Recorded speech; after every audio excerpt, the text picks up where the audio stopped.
तो ये सारी जो चीज़ें हैं, अगर हम नियमित रूप से ऑब्जर्व करते रहें अपने आप को, तो हम अपने आप को किसी भी बीमारी में जाने से पहले रोक सकते हैं।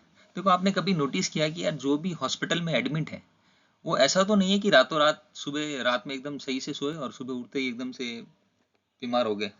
मतलब कहीं ना कहीं बॉडी तो साइन देती है, हम ही हैं जो बार बार उसको इग्नोर करते रहते हैं। लेकिन जब एक ऐसा समय आता है कि बॉडी की सहन शक्ति खत्म हो जाती है, फिर जाके हमें बॉडी इतने स्ट्रॉन्ग साइन देती है कि हमें अपने आप से कंट्रोल नहीं होता, फिर हमें डॉक्टर के पास जाना पड़ता है और फिर डॉक्टर उस पर प्रयास करते हैं ठीक करने के। तो क्यों नहीं ऐसी स्थिति ही न पैदा होने दें, हम पहले से ही हम अपना ख्याल स्वयं रखें। तो ऐसे कौन कौन सी डूज हैं जो हमें पहले करते रहना चाहिए, और ऐसे कौन कौन सी चीज़ें हैं जो हमें नहीं करनी चाहिए, दोनों को एक बार डिस्कस कर लेते हैं। तो हमें लाइफ लॉन्ग के लिए स्वस्थ रहने के लिए क्या करना चाहिए उसके बारे में देख लेते हैं। तो हमें जो हमारा आहार है, जो भोजन है, वो संतुलित रूप से लेना चाहिए, ताज़ा रहे, मौसमी रहे, इन चीज़ों का ध्यान रखें। जितना देसी मिल जाए उतना अच्छा। मिलेट्स वगैरह का सेवन ज़्यादा करना चाहिए। सफ़ेद चीज़ों का आपने सुना होगा कि कम से कम सेवन करें। सफ़ेद चीज़ों में जैसे शक्कर, शुगर हो गया, प्रोसेस शुगर हो गया, मैदा द्वारा बनी हुई चीज़ें हो गई, सफ़ेद नमक हो गया, उसकी जगह पे हम सेंधा नमक यूज़ कर सकते हैं। तो ये जो सफ़ेद चीज़ें हैं उनका कम से कम उपयोग करना चाहिए।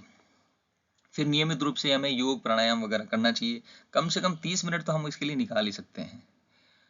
उससे शरीर भी अच्छा रहेगा, मन भी शांत रहेगा। फिर पर्याप्त हमारी नींद होनी चाहिए, 6-8 घंटे की नींद तो हमें लेनी ही चाहिए, है। और डिजिटल चीज़ों से दूर रहना चाहिए। एटलीस्ट जब सोने से पहले तो हमें मोबाइल वगैरह को दूर रख देना चाहिए, ताकि जब हम सोने जाए तो हमारा जो सबकॉन्शियस माइंड है उसमें वही रीलें नहीं दौड़ती रहें, है ना, वो रिलैक्स फील रहे। मतलब सबकॉन्शियस माइंड है उसको भी रिलैक्स होने का समय मिले।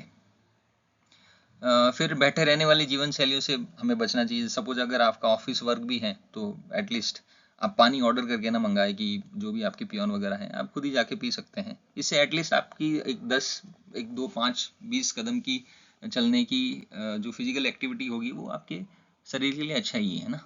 लिफ्ट की बजाय अगर आप फर्स्ट सेकंड फ्लोर पे तो सीढ़ियों से ही चले जाएं। तो इन तरह की जो जीवन शैली है वो हमें अपनानी चाहिए।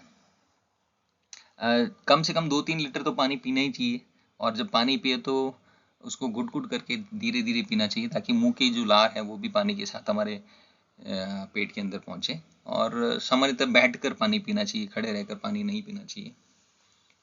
और जितना अच्छा और स्वस्थ पानी मिल जाए उतना बेटर, है ना।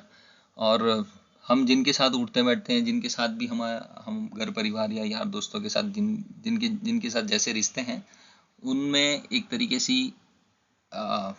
बैलेंस जितना स्ट्रांग बना सकें उतने बना के रखना चाहिए, ताकि वहाँ से हमें एक पॉजिटिविटी मिलती रहे। फिर नियमित रूप से जांच करवा सकते हैं अगर आपको कभी भी नहीं लगे तो, लेकिन फिर भी अगर करवाए तो ज़्यादा बेटर है।